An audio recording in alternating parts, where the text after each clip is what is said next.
ഞങ്ങളെ നടുറോഡിലിട്ട് തല്ലുന്നേ എന്ന് നിലവിളിക്കുന്ന ബിഷപ്പന്മാർ ഈ വൃദ്ധമാതാവിന്റെ വാക്കുകൾ കേൾക്കുക. രാജ്യത്ത് കത്തോലിക്ക പാതിരികളെയും മർത്തലമ്മമാരെയും ഓടിച്ചിട്ടടിക്കുന്നേ എന്ന് നിലവിളിച്ച് കത്തോലിക്ക സഭയിലെ കളങ്കിതരായ ബിഷപ്പന്മാർ രംഗത്തിറങ്ങിയത് നമ്മൾ കണ്ടതാണ്. ക്രൈസ്തവവൽക്കരണത്തിൻ്റെ പേരിൽ വിദേശ ഫണ്ട് മേടിച്ച് കൂലിയില്ലാ കുപ്പായ തൊഴിലാളികളെ റിക്രൂട്ട് ചെയ്ത് നിർബന്ധിത മതപരിവർത്തനത്തിനും മനുഷ്യക്കടത്തിനും ഇറക്കിയിരിക്കുന്ന കത്തോലിക്ക പാതിരിമാരെയും മർത്തലമ്മമാരെയും വടക്കേ ഇന്ത്യയിൽ വഴിയിൽ ഓടിച്ചിട്ടടിക്കുകയാണ്. മനപരിവർത്തനത്തിന് ശ്രമിക്കാതെ മതപരിവർത്തനത്തിന് ഇറങ്ങിയിരിക്കുന്ന, ക്രിസ്തുവിനെ നാറ്റിക്കുവാൻ ഇറങ്ങിയിരിക്കുന്ന ഈ കത്തോലിക്ക കുപ്പായ തൊഴിലാളികൾക്ക് രണ്ട് കിട്ടിയാലും കുഴപ്പമില്ല എന്നാണ് കേരളത്തിലെ സത്യക്രിസ്ത്യാനികളുടെ നിലപാട്. കാരണം നല്ല അടി ഇവന്മാർ ഇവിടെ കിട്ടാത്തത് കൊണ്ടാണ് വടക്കേ ഇന്ത്യയിൽ പോയി ഇരന്നു വാങ്ങുന്നത്. വിശ്വാസികൾ ഇതുവരെ ഇവിടെ ഇവറ്റകളെ കൈവപ്പ് ശുശ്രൂഷകൾ ആരംഭിച്ചിട്ടില്ല. ഇന്ന് ഇവന്മാരെ കൊണ്ട് ഏറ്റവും കൂടുതൽ പൊറുതിമുട്ടിയിരിക്കുന്നത് മറ്റാരുമല്ല, കത്തോലിക്ക സഭാംഗങ്ങൾ തന്നെയാണ്. സ്വന്തം കൂടപ്പുറപ്പുകളോട് സ്നേഹമില്ലാത്ത, സ്വന്തം വിശ്വാസ സമൂഹത്തോട് കരുണ കാണിക്കാത്ത, ഇടയന്മാരെന്നും പറഞ്ഞ് കുഞ്ഞാടുകളുടെ രക്തമൂറ്റി കുടിക്കുന്ന ഈ ട്രാക്കുളകളുടെ ചെയ്തികൾ ഞങ്ങൾ പരമ്പരകളായി നൽകിക്കൊണ്ടിരിക്കുകയാണ്. എങ്ങോട്ട് നിന്ന് കുർബാന കളിക്കണം എന്ന വിഷയത്തിൽ ഇതുവരെ ഇവന്മാർക്കൊരു തീരുമാനമായില്ല. അതിൻ്റെ പേരിൽ ഇവിടെ കടന്ന് അടിപിടിയാണ്.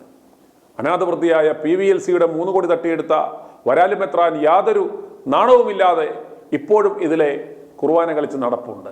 ഇന്ന് രാവിലെ 75 വയസ്സുള്ള ഒരു കത്തോലിക്ക സഭാംഗമായ അമ്മ ഞങ്ങളെ വിളിക്കുകയുണ്ടായി. ഒരു റിട്ടയർഡ് ടീച്ചറാണ് ഈ അമ്മ.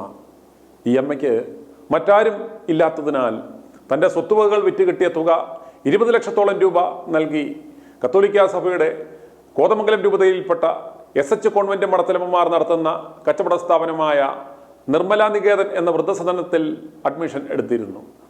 ഇവരുടെ പണവും അഡ്വാൻസായി തട്ടിയെടുത്ത ഒടുക്കം ഒരു രാത്രിയിൽ ആ വൃദ്ധയെ മടത്തലമ്മമാർ ഇറക്കിവിട്ട കഥ സ്റ്റെല്ല എന്ന ആ അമ്മ ITV ന്യൂസിനോട് പങ്കുവെച്ചത് കേൾക്കുക. മരിക്കുന്നത് വരെ സംരക്ഷിക്കും എന്ന് പറഞ്ഞ് സ്വത്തുവകളെല്ലാം എഴുതി വാങ്ങി രോഗം വരുമ്പോൾ സഭയുടെ ആശുപത്രിയിൽ കൊണ്ടുപോയി അതിനും പണം ഊറ്റി മേടിച്ച് കൊല്ലാക്കൊല ചെയ്യുന്ന മടത്തലമ്മമാർ. ഇതൊന്നും പക്ഷേ പുറം ലോകം അറിയുന്നില്ല. ആതുര സേവനം എന്നും പറഞ്ഞ് നടത്തുന്ന ഒരു കച്ചവടമാണിത്. സ്വസമുദായാംഗങ്ങളെ കബളിപ്പിക്കുന്നതിനും വഞ്ചിക്കുന്നതിനും ദൈവം ഇവർക്ക് രൊക്കം നൽകുന്ന ശിക്ഷയാണ് ഈ നടുറോഡിലിട്ടുള്ള ചുട്ടയടി. കത്തോലിക്ക സഭയിലെ ബിഷപ്പന്മാരെ, മടത്തലമ്മമാരെ, ആദ്യം നീയൊക്കെ സ്വയം നന്നാകൂ. ആരും നിങ്ങളെ വഴിയിലിട്ട് കൈവെക്കില്ല. ഇനി സ്റ്റെല്ല എന്ന അമ്മച്ചിയുടെ വാക്കുകൾ കേൾക്കാം. എനിക്കൊരു വലിയ കംപ്ലൈന്റ്. ഓൾഡ് ഏജ് ഹോമിൽ നാഗപ്പുഴ കോതമംഗലം SH ഗവൺമെന്റിന്റെ ഒരു ഇൻസ്റ്റിറ്റ്യൂട്ട് ഉണ്ട്, ഏകസ്ഥരായവർക്ക് താമസിക്കാൻ. അവിടെ 15 ലക്ഷം രൂപ അവരെന്നോട് മേടിച്ചു. 5 ലക്ഷം രൂപ ചികിത്സയ്ക്കാന്ന് പറഞ്ഞാണ് വാങ്ങിച്ചത്. അതിന്റെ എനിക്ക് ഇടയ്ക്ക് ആൻറ്റിയോപ്ലാസ്റ്റി ചെയ്യേണ്ടി വന്നു. അപ്പൊ അവർ 2 ദിവസം മുമ്പ് പറഞ്ഞു പൈസ ഓരോരോ തന്നെ ഉണ്ടാക്കണം, പൈസ തരില്ല. അതേസമയം മറ്റു 15 പേരെവിടെയുള്ളവരിൽ 2-3 ലക്ഷം രൂപയും 1 ലക്ഷം രൂപയും താഴെ മേടിച്ചവരും പലരും ഉണ്ട്. ഏറ്റവും കൂടുതൽ മേടിച്ച എന്നോടാണ്. പിന്നെ അമ്മയൊക്കെ മരിച്ചുപോയി, വീട്ടിൽ ആരും ഇല്ലിപ്പോ, ആങ്ങളൊക്കെ മരിച്ചുപോയി. സ്വത്തുക്കളൊക്കെ ഡിവൈഡ് ചെയ്തു. അവരുടെ കാലശേഷമാണ് ഡിവൈഡ് ചെയ്തത്. ചേച്ചിമാര് കെട്ടിച്ചവരുണ്ട്, അവർ 2 പേരുണ്ട്. ഇനി അമ്മച്ചിയുടെ കയ്യിലുള്ള ആകെ ഉള്ള സമ്പാദ്യമാണോ ഇവർക്ക് നൽകിയത് ഈ 15 ലക്ഷം രൂപ? എന്റെ വീട് സ്ഥലം വിറ്റ പൈസ കൊടുത്തത്. ഏറ്റവും കൂടുതൽ മേടിച്ച എന്നോടാ. ആരാ ഇവിടെ കൊണ്ടാക്കിയത്? സ്വമേധ അവിടെ വന്നതാണോ വേറെ ആരെങ്കിലും? അല്ല, എന്റെ കൂടെ വർക്ക് ചെയ്ത സിസ്റ്റേഴ്സ് ആയിരുന്നു. ഓ, ഇതേത് കത്തോലിക്ക സഭയുടെ സിസ്റ്റേഴ്സാ? അതെ അതെ. ഈ സ്ഥാപനത്തിന്റെ പേര് government Kothamangalam. SH convent Kothamangalam, generalate Kothamangalam. അമ്മച്ചി ഏത് സഭ അംഗമാ? ആർച്ചി. അന്നേരം ഈ 15 ലക്ഷം രൂപ കൊടുത്തപ്പോൾ പറഞ്ഞു 5 ലക്ഷം രൂപ ചികിത്സയ്ക്കും 10 ലക്ഷം രൂപ ഡെപ്പോസിറ്റോ? 5 ലക്ഷം രൂപ ചികിത്സക്കായിട്ടാന്ന് പറഞ്ഞ് അവർ എഴുതി വെച്ചതും വാങ്ങിച്ചതും ഒക്കെ. അത് കഴിഞ്ഞിട്ട് എനിക്ക് 2013 ആൻറ്റിയോപ്ലാസ്റ്റി വേണമെന്ന് ഡോക്ടർ അറിയിച്ചു. അപ്പൊ അവര് പറഞ്ഞു 2 ദിവസം മുമ്പ് അവര് പറഞ്ഞു പൈസ തരില്ല, ചികിത്സയ്ക്ക് അവരോട് തന്നെ കണ്ടെത്തണമെന്ന് പറഞ്ഞു. ഞാൻ തന്നെ പൈസ സംഘടിപ്പിച്ച് എന്റെ കൂട്ടത്തിൽ വന്ന ഒരു സഹോദരിയുടെ കയ്യിൽ ബാഗിൽ ഇന്ന ഡ്രോയിൽ ഇന്ന രൂപ ഉണ്ടെന്നും പറഞ്ഞ് ബാഗ് 5 ലക്ഷം രൂപയുടെ ബാഗ് അസിസ്റ്റന്റ് കൂടെ എന്ന കൂട്ടുകാരിയെ ഏൽപ്പിച്ചു. എൻ്റെ കസിൻസ് വന്നിട്ടുണ്ടായിരുന്നു ഓപ്പറേഷൻ്റെ ദിവസം. അന്ന് മുതലക്കൊടുത്ത് അവരുടെ ഒരു പുതിയ ഹാർട്ടിൻ്റെ ഒരു ഡിപ്പാർട്ട്മെന്റ് തുടങ്ങി. അന്നേരം അവിടെ ചെയ്തത്. എനിക്ക് അവിടെ ചോദിക്കാൻ ഇഷ്ടമില്ലായിരുന്നു. പിന്നെ അവരുടെ നിർബന്ധപ്രകാരം അവിടെ പോയി. അവിടെ കീഴിലല്ലേ നിൽക്കുന്നേ, അതുകൊണ്ട് അവിടെ പോയി ചെയ്യിച്ചു. ഈ പൈസ അവരൊരു നാരങ്ങ വെള്ളം മേടിച്ച് തന്നിട്ടില്ല. ഒരു 10 വർഷം നിന്ന്. ആദ്യം 1 വർഷം നിന്നതിന് മന്ത്ലി 8,000 രൂപ വെച്ച് ഞാൻ കൊടുത്തു. അത് കഴിഞ്ഞിട്ട് ഈ ഫിക്സഡ് ഡെപ്പോസിറ്റിന്റെ പലിശ എന്നെ ആയുഷ്കാലം അവരാണ് നോക്കുന്നതെന്ന് പറഞ്ഞ് ഏറ്റെടുത്ത് എല്ലാം സൈൻ ചെയ്യിച്ച് പേപ്പറൊക്കെ മേടിച്ച് പൈസ കൊടുത്തത് എൻ്റെ ഒരു കസിൻ പയ്യനും കൂടെ കൂടിയാണ്. എന്നിട്ട് അവർക്ക് എല്ലാം അറിയിച്ചത് കൊണ്ട് ഞാൻ തന്നെ സംഘടിപ്പിച്ച് കാര്യങ്ങൾ നടത്തി. അത് കഴിഞ്ഞിട്ട് അവിടുന്ന് അവരൊരു നിസ്സാര കാര്യത്തിന്, ഒരു തലമുടിനാരൻ്റെ പ്രശ്നത്തിന് രാത്രി 9:15 ഇറക്കി വിട്ടു. അവര് ഒരു സുധ എന്ന് പറയുന്ന മലക്കുടി സുധ എന്ന് പറയുന്ന കള്ളക്കന്യാസ്ത്രീ കള്ളക്കണക്ക് എഴുതി മുഴുവനും കള്ളക്കണക്ക്. ഡബിൾ മെസ്സ് 2 ലക്ഷം രൂപ ആൻറ്റിയോപ്ലാസ്റ്റിക് ഞാൻ കൊടുത്ത പൈസ അതിൽ നിന്ന് 9,44,34,34,000 രൂപ കള്ളക്കണക്ക് എഴുതിയെടുത്തു. ഹിയറിങ്ങിന് വിളിച്ചു, കംപ്ലൈൻറ്റ് റിപ്പോർട്ട് ചെയ്ത് കളക്ടർക്ക്. അപ്പോൾ വിളിച്ചപ്പോൾ അവരുടെ സാങ്ഷൻ ഇല്ലാത്ത സ്ഥാപനമായിരുന്നു, ഗവൺമെൻറ് സാങ്ഷൻ. എന്നിട്ട് ഈ 19/12/31 5:30 മണിയായപ്പോൾ എറണാകുളത്ത് വെച്ച് ഹിയറിങ്ങിന് ആയിട്ട് കളക്ടറുടെ അധികാരമുള്ള ഒരു ഹെൽത്ത് ഡിപ്പാർട്ട്മെൻറ്റിലെ ഒരു ഓഫീസറും ഈ സിസ്റ്റേഴ്സ് 2 പേരും കൂടെ വന്ന് എല്ലാം തീർന്ന് സൈൻ ചെയ്യാൻ പറഞ്ഞു. 5:30 മണിയായപ്പോൾ സൈൻ ചെയ്യാൻ ധൃതി പിടിച്ച് ഇവർ കള്ളത്തറ ചെയ്യുന്ന എനിക്ക് മനസ്സിലാകുന്നില്ല. ഒപ്പിട്ട് അവർ പേപ്പർ ഒന്ന് പുറത്തേക്ക് ഇറങ്ങിയപ്പോൾ എൻ്റെ കള്ളക്കണക്ക്. അപ്പം തിരിച്ചു കയറാൻ പറയുമ്പോൾ അവിടെ അടയ്ക്കാനൊന്നും പറ്റില്ല എന്ന് അവരതിന് മറ്റേതിന് സാങ്ഷൻ മേടിക്കാൻ അവിടെ ഇരുന്നു. അന്നെ കയറ്റിയില്ല. പിറ്റേ ദിവസം സൺഡേ. പിന്നെ തിങ്കളാഴ്ച ഞാൻ കളക്ടറേറ്റിൽ പോയി, ഇങ്ങനെയുണ്ട് സാറേ, ഇങ്ങനെയാണ് പരാതി, ഇങ്ങനെയാണ് കംപ്ലൈൻറ്റ്, റിട്ടേൺ കംപ്ലൈൻറ്റ്, എല്ലാം കള്ളക്കണക്ക്, കള്ളത്തരം മാത്രം. ഞാൻ പോകുന്നതിന് ശേഷം 9-ാം തീയതി രാത്രി 9:15 ഇറക്കി വിട്ടു. ലോക ചരിത്രത്തിൽ ഗിന്നസ് ബുക്കിൽ ചേർക്കേണ്ട റെക്കോർഡാണിത്. മാന്യനായ പിതാവിന്റെ അടുത്ത് പിറ്റേ ദിവസം തന്നെ ഈ സംഭവങ്ങളെല്ലാം എഴുതി കൊടുത്തു. ബിഷപ്പിന്റെ പേരെന്താ? Kothamangalam bishop Mar George Madathikandathil. ഇവനെയൊക്കെ മാറെന്നും പിതാവെന്നും ഒക്കെ എന്തിനാ പറ്റി വിളിക്കുന്നത്? ഇവനൊക്കെ ആരുടെ പിതാവ്? രക്ഷാധികാരിയാണെന്നോർത്ത് ചെന്ന് എഴുതി കൊടുത്തു. ഇപ്പൊ മഞ്ചേരിയിൽ എന്നെ കണ്ടാലും അങ്ങോട്ട് കേട്ടില്ല, വിളിച്ചെടുക്കില്ല. എത്ര വയസ്സുണ്ട്? 75. ലോകത്താരെയും രാത്രി ഇറക്കി വിട്ടിട്ടില്ല കള്ളക്കന്യാസിനോട്. അതും എൻ്റെ കൂടെ വർക്ക് ചെയ്തവർ. എന്ത് മാനേജുണ്ട് വിളിച്ച് ഈ വെള്ളയടിച്ച കുഴിമാടം വിട്ടുകൊണ്ട് ദിവസവും കുർബാന സ്വീകരിക്കാനും കുമ്പസാരിക്കാനും പോകണ്ടല്ലോ. എനിക്കിത് കേട്ടപ്പോൾ ഇത് പറയണമെന്ന് അറിയിക്കണമെന്ന് ഒത്തിരി ആഗ്രഹം. ഒരുത്തന്നെ അതിനിടയ്ക്ക് എൻ്റെ ഫോൺ ബ്ലോക്ക് ആക്കുന്നുണ്ട്. അങ്ങനെ ആദ്യം വിളിച്ചപ്പോൾ എടുക്കാത്ത അതിൻ്റെ എടുത്തു കിട്ടണില്ലായിരുന്നു. ഒരു കസിൻ ഫാമിലിയാണ്. അവൻ കുറെ തട്ടിപ്പ് നടത്തുന്ന ആളാ, പൈസ വേണം അവൻ. ധനാഠ്യനാണ്, ഡോക്ടർമാരുടെ കൂടെയുള്ള കുടുംബമാണ്. അവിടെ എങ്ങനെയല്ലായിരുന്നു, ഫുഡ് മോശം, പെരുമാറ്റം മോശം. കന്യാസ്ത്രീകളെ പോലെ കണ്ണുറക്കുമ്പോൾ 9:15 മുതൽ 1 മണി വരെ ചാപ്പലിൽ കുത്തിയിരിക്കണം. പിന്നെ 3 മണിക്ക് അടുത്ത പ്രാർത്ഥന തുടങ്ങിയ 9 മണി വരെ. നോഷിറ്റാണ്. നമ്മ അടുത്ത് പോയിട്ടുണ്ട്. SH കന്യാസ്ത്രീകളുടെ ആ സ്ഥാപനത്തിന്റെ പേരെന്തായിരുന്നു? നിർമ്മല കേട്ടു. നാഗപ്പുഴയാണ് സ്ഥലം. ഇവളുമാര് ഭയങ്കര ക്രൂരകളായിരുന്നോ? ആയിരുന്നു. അവസാനാണ് ക്രൂരത അറിഞ്ഞത്. വെറും 2 തലമുടിനാരിന്റെ പ്രശ്നം. ഞാൻ എല്ലാ ആഴ്ചയും ഞങ്ങളുടെ വീടും പറമ്പും ഒക്കെ ഇപ്പം എല്ലാം പൊളിച്ചു കളഞ്ഞ് വിറ്റു ഷെയർ ചെയ്ത് എല്ലാ ആഴ്ചയിലും ഒരിക്കൽ പോയി അവിടുന്ന് പച്ചക്കറിയൊക്കെ ഇഷ്ടം പോലെ ടാക്സി വിളിച്ച് പോയി കൊണ്ടുവന്ന് ഇവർക്ക് കൊടുക്കുമായിരുന്നു. വാഴക്കൊലയൊക്കെ ഇഷ്ടം പോലെ ഉണ്ടാകും. അയൽക്കൂട്ടംകാർ തൊഴിലാളികൾ പണിയെടുത്ത് അതിൻ്റെ ഷെയർ കിട്ടുന്നതായിരുന്നു വാഴക്കൊലയൊക്കെ. എല്ലാ ആഴ്ചയും ഒരു വണ്ടിക്കൊലയും അതുപോലെ പച്ചക്കറി സാധനങ്ങൾ, പാവയ്ക്ക, പടവലങ്ങ, സർവ്വ സാധനവും കൊണ്ടുപോയി. എന്നിട്ടൊന്നും അവർക്ക് വെറും ഒരു സില്ലി മാറ്റം. ഒരു തലമുടി നാര് കിട്ടി ഭക്ഷണത്തിന് ഉച്ചയ്ക്ക്. ഒരു ചേച്ചി മെസ്സോളിക്കടെ മുടി അയച്ചിട്ട് നടന്നപ്പോൾ ഞാൻ പറഞ്ഞു, പ്ലീസ് എനിക്ക് മുടി കിട്ടിയെന്ന് ഭക്ഷണത്തിൽ മുടി കിട്ടി, മുടി അഴിച്ചിട്ടുണ്ട് സ്കൂളിൽ കിടന്ന് നടക്കല്ലേ എന്ന് പറഞ്ഞു. പിള്ളേരോട് പറയുന്ന പോലെ ഞാൻ പ്ലീസ് എന്നൊക്കെ പറഞ്ഞ് ചേർത്താണ് പറഞ്ഞത്. അത് മദറിനോട് എന്ന് പറഞ്ഞു. മദർ കൊടുമ്പിരി കൊണ്ട് ഇറങ്ങടി ഇവിടുന്ന് നമ്മൾ ഷൗട്ട് ചെയ്തു. ഒരു ഭീകരാവസ്ഥ സൃഷ്ടിച്ച് നാട്ടുകാരെയൊക്കെ വിളിച്ചു കൂട്ടി എന്നെ ആക്രമിക്കാനും മെന്റൽ ഹോസ്പിറ്റലിൽ കൊണ്ടുപോകാനും ഒക്കെ ഒരുങ്ങി. അപ്പേ എൻ്റെ അകന്നൊരു ബന്ധുവിനെയും ഞാൻ ടാക്സി വിളിച്ചു പോണ ആളെ ഞാൻ വിളിച്ച് അവർ വന്നു. അവർ വന്നിട്ട് ഒരു വാതിൽ തുറക്കുക വെട്ടി കയറ്റുകയോ ചെയ്യുന്നില്ല. പോലീസ് സ്റ്റേഷനിലേക്ക് വിളിച്ചിട്ട് അവിടെ ആളില്ല വരാനെന്ന് പറഞ്ഞ് അവരൊക്കെ എവിടെ പോയിരിക്കുകയാണ് സന്ധ്യ സമയം. അങ്ങനെ 1 മണിക്കൂറിലധികം നാട്ടുകാരിൽ 2 ഗുണ്ടകളെ വിളിച്ച് എന്നെ ഭീഷണിപ്പെടുത്തി അങ്ങടി വിടുന്ന.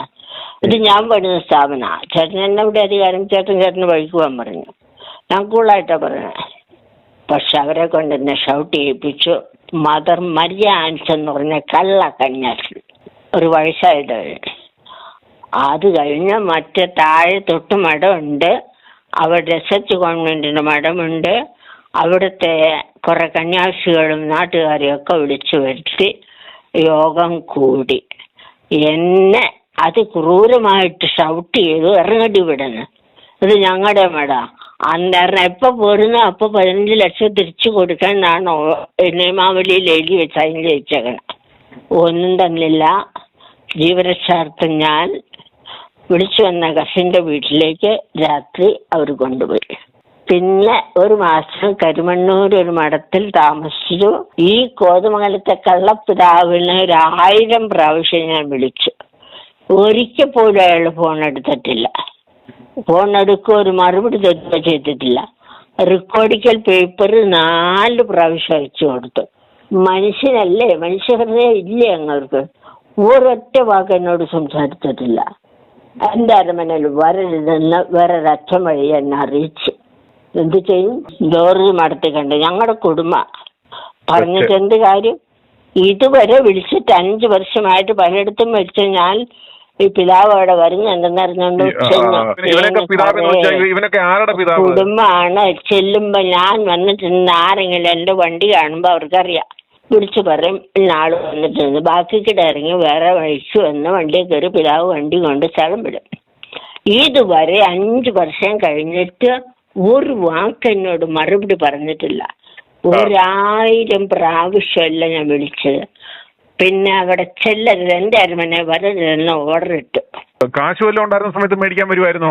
പിരിവിനൊക്കെ കടവൂർ പള്ളിയിലായിരുന്നപ്പോ അവിടത്തേക്ക് പിരിവിനൊക്കെ എല്ലാം കൊടുത്തിട്ടുണ്ട്. കള്ളന്മാരല്ലേ. ആ വർഷമാണ് ഈ സഭപ്പെട്ട് പോയില്ലേ, ഇനി ജീവിക്കാതെ ഇച്ചിരി നാളല്ലേ ഉള്ളൂ, ഇനി എത്ര നാൾ ജീവിക്കും? അതുകൊണ്ട് നിർവാഹമില്ലാത്തത് കൊണ്ട് ഈ സഭയിൽ തന്നെ പിന്തുടരുക. ഞാൻ ഇനിയും പറയാം, എൻ്റെ അനുഭവമേ പറയാനുള്ളൂ. ഒരു വൈദികൻ അവിടെ നാഗപ്പുഴ ഇരുന്നപ്പം ഒരു പച്ച മണ്ണിൽ കിടക്കുന്ന ഒരു കുടുംബത്തെ, തറ പച്ച മണ്ണ്, മേച്ചിൽ പ്ലാസ്റ്റിക് ഷീറ്റിട്ട് നനഞ്ഞ് കാറ്റ് അഴിച്ചു കിടക്കുന്ന എന്നെ കൊണ്ട് കാണിച്ചു തന്നെ. ഒന്ന് സഹായിക്കെന്ന് പറഞ്ഞു. എനിക്ക് കണ്ടപ്പോൾ അലിവ് തോന്നി. ദൈവൻ്റെ അടുത്ത് ഞങ്ങളുടെ കുടുംബത്തിൽ ജീവിക്കാനുള്ള വകയുണ്ട്. വലിയ കുടുംബമല്ല, സാമ്പത്തികം ഒത്തിരി ഇല്ലെങ്കിലും ഞങ്ങൾക്ക് ജീവിക്കാനുള്ള എല്ലാം ഉണ്ട്. ഞാൻ വീട് പണിയിച്ചു കൊടുക്കാൻ സമ്മതിച്ചു. വിൻസെൻ്റ് പോളുകാരെ ഏൽപ്പിച്ചു. വിൻസെൻ്റ് പോൾ ഡിപ്പാർട്ട്മെൻറ്റിനെ ഏൽപ്പിച്ച് അവർ വണ്ടിയും കൊണ്ടുവന്ന് എന്നെ കൊണ്ടുപോയി എല്ലാം ഓരോ സെക്ഷൻ പണി തീരുമ്പോഴും കാണിച്ചു തന്നു. അവരുടെ കയ്യിലാണ് അച്ഛൻ വഴി പൈസ കൊടുത്തത്. 6 ലക്ഷം രൂപ മുടക്കി ഒന്നാന്തരം വാർക്ക വീട്, ചെറുതാണെങ്കിലും അവർക്ക് 3 സെന്റ് സ്ഥലം ഉണ്ടായിരുന്നു, പണിയിച്ചു. എന്നിട്ട് അന്നത്തെ അച്ഛൻ്റെ കയ്യിൽ എൻ്റെ പാസ്ബുക്ക് ബാങ്കിൽ വന്നപ്പോൾ ഞാൻ കാശിലേക്ക് പോയപ്പോൾ അവിടെ നിന്ന് പെൺപിള്ളേരെ അച്ഛൻ്റെ കയ്യിലേക്ക് കൊടുത്തു. എൻ്റെ കൂടെ വന്ന ആളല്ലേ ചോദിച്ചു. ആ അച്ഛനിപ്പോൾ കരിമണ്ണൂർ വികാരിയായിട്ട് വന്നിട്ടുണ്ട്. അച്ഛൻ്റെ വീട്ടിലെ വേലക്കാരിക്ക് വീട് പണിയാനാണെന്ന് എന്നോട് പറഞ്ഞില്ല. ഒരു വയസ്സായ കാരണവരെയും മരം ഒടിഞ്ഞ് വീണ കടത്തിന്മേലാണ് കിടക്കുന്നത്. അവരെ ഹെൽപ്പ് ചെയ്യാൻ പറഞ്ഞ എന്നോട് നിർബന്ധമായിട്ട് കൂടി എൻ്റെ കയ്യിൽ പൈസയില്ല എന്ന് പറഞ്ഞു. സമ്മതിച്ചില്ല. 5.5 ലക്ഷം രൂപ മേടിച്ച് അച്ഛൻ്റെ വീട്ടിലെ വേലക്കാരിക്ക് അച്ഛൻ ഞാൻ അന്വേഷിച്ചപ്പോൾ ഒരു വെഞ്ചിരിപ്പിൻ്റെ അന്ന് ഞങ്ങളങ്ങ് വെന്തിരിച്ച വീട്. ഏത് വീട്? എന്നെ പണിയാ കാണിച്ചതെന്ന് ചോദിച്ചു. അച്ഛൻ്റെ വീട്ടിൽ വേലക്കാരിക്ക് വീട് വെക്കാമെന്ന് എനിക്ക് നേർച്ചയില്ല, മര്യാദ എൻ്റെ പൈസ തിരിച്ചു കേട്ടത്. എത്ര രൂപ മേടിച്ചത്? 5.5. അങ്ങനെ കള്ളത്തരം ഇവർ ഒരുപാട് നടത്തുന്നുണ്ട്. പൊന്ന് സാറേ, എനിക്കിത് റിപ്പോർട്ട് ചെയ്യാൻ പത്രങ്ങളെല്ലാം ചെന്നു, ആരും റിപ്പോർട്ട് ചെയ്യില്ല. സഫേഡയാണ്, അടുക്കില്ല എന്ന് പറഞ്ഞു വിടും. ആ പാതിരിയുടെ പേരെന്തായിരുന്നു? ആ പാതിരിയുടെ പേര് ജോസഫ് കൊച്ചുപറമ്പിൽ. ആലുവ പൊന്തിപ്പിക്കൽ സെമിനാരിയില് പ്രൊഫസറായിരുന്നു 5-6 വർഷം.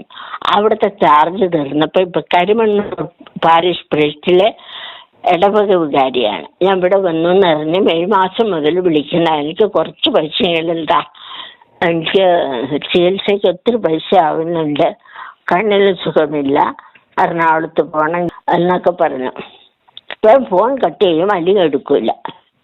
അച്ഛൻ പ്ലീസ് എനിക്ക് കുറച്ച് പൈസകളുണ്ടാ, അച്ഛൻ എന്നെ പറ്റിക്കല്ലേ, തട്ടിപ്പല്ലേ ഇത്, എന്ത് പണിയാണ് കാണിച്ചേ? അച്ഛൻ വലിയ നാട്യ കുടുംബത്തിലെ ആളല്ലേ, അച്ഛൻ്റെ വീട്ടിൽ വേലക്കാരിക്ക് ഞാൻ വീട് വെച്ച് കൊടുക്കേണ്ടെന്ന് അർച്ചയില്ല എനിക്ക്, പ്ലീസ് എനിക്ക് കുറച്ചെങ്കിലും. ഞാൻ ഇന്നലെയും കൂടെ പോയി കണ്ണിൻ്റെ ചെക്കപ്പിന് പോയിരുന്നു. ഒത്തിരി മരുന്നിൻ്റെ ആവശ്യം, ചികിത്സ ആവശ്യങ്ങൾ, കാട്ടിൻ്റെ മരുന്ന് ഒത്തിരി ഉണ്ട്. ഇവർ 9.25 ലക്ഷം രൂപ തരാനായിട്ട് 5 വർഷമായി പല കത്തുകളും റെക്കോർഡിക്കൽ പേപ്പറുകളും പിതാവിനും അയച്ചു കൊടുത്ത്, കന്യാറ്റിനൊക്കെ അയച്ചു കൊടുത്തു. ചെന്നാക്കിയിട്ടില്ല. അരമനയല്ല, എൻ്റെ അരമനയെ വരരുതെന്ന് ഓർഡർ ഇട്ടു. വേറൊരു അച്ഛൻ വഴി എന്നെ അറിയിച്ചു, അച്ഛൻ മരിച്ചും പോയി, നല്ല അച്ഛനായിരുന്നു. അതാണ് കോതമംഗല രൂപതയിലെ പോപ്പുലർ ലിസ്റ്റ്. ഇതിനു മുമ്പ് ഇരുന്ന പിതാക്കന്മാർ മാന്യമായിട്ട് പരീക്ഷയ്ക്കിറങ്ങി പോയി, ഇപ്പോഴും ജീവിച്ചിരിപ്പുള്ള പൊന്നക്കോട്ടി പിതാവ്. ആർക്കും ഒരു ദുഃഖവാർത്ത ഉണ്ടാക്കിയിട്ടില്ല. ഈ മടത്തിക്കണ്ടം കയറി പിന്നെ ഒരച്ഛൻ കെട്ടിത്തൂങ്ങിച്ചത്തു, ഒരു സന്യാസിയാർത്ഥിനെ കെട്ടിത്തൂങ്ങിയെന്ന് പറയുന്ന ഇവർ കൊന്നച്ച് തൂക്കിയതാണെന്ന് അറിയില്ല. ആ കൊച്ച് സന്യാസാർത്ഥിന് 9:30 ഭക്ഷണം കഴിച്ചത് പ്രയറിന് വരാതിരുന്നപ്പോൾ മറ്റു പിള്ളേർ ചെന്ന് നോക്കിയപ്പോൾ തൂങ്ങിക്കിടും. പെട്ടെന്ന് കൊണ്ടുപോയി അടക്കി, ആരും അറിയാതെ മണ്ണിൽ കൊണ്ട് വെച്ച്. 4 പിള്ളേരുണ്ടായിരുന്നു, ഞാൻ അറിയുന്ന പിള്ളേരാ. അങ്ങനെയുള്ള സംഭവ വികാസങ്ങൾ ഇതിനിടയ്ക്ക് നടമാടുന്നുണ്ട്. പോലീസ് സ്റ്റേഷനുടെ അവരുടെ അടുത്താണ്. പിതാവ് വിളിച്ചു പറഞ്ഞാൽ പോലീസാണ് അങ്ങോട്ട്.